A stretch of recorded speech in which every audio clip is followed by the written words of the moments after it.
أعوذ بالله من الشيطان الرجيم بسم الله الرحمن الرحيم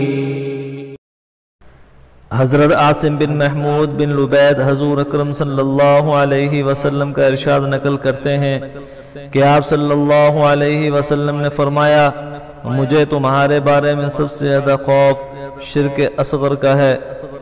تو صحابہ رضی اللہ تعالی عنہم نے عرض کیا، یا رسول اللہ صلی اللہ علیہ وسلم شرک اصغر کیا ہے؟ تو آپ صلی اللہ علیہ وسلم نے فرمایا، ریاکاری۔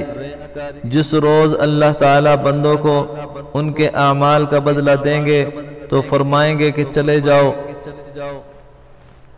انہی کی طرف جنہیں دکھانے کے لیے تم دنیا میں عمل کیا کرتے تھے، اور دیکھو کہ کیا تم ان کے پاس آج کے دن بھلائی پاتے ہو۔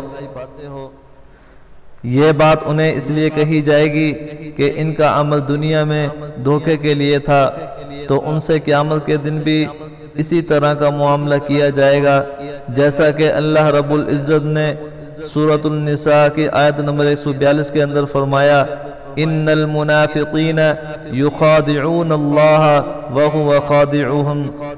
بے شک منافق اللہ تعالیٰ سے دھوکے کا معاملہ کرتے ہیں، وہ بھی ان سے یہی معاملہ کرنے والا ہے۔ تو دوستو دعا فرمائیں اللہ رب العزت سے کہ اللہ رب العزت ہمیں شرک سے محفوظ رکھے، آمین ثم آمین۔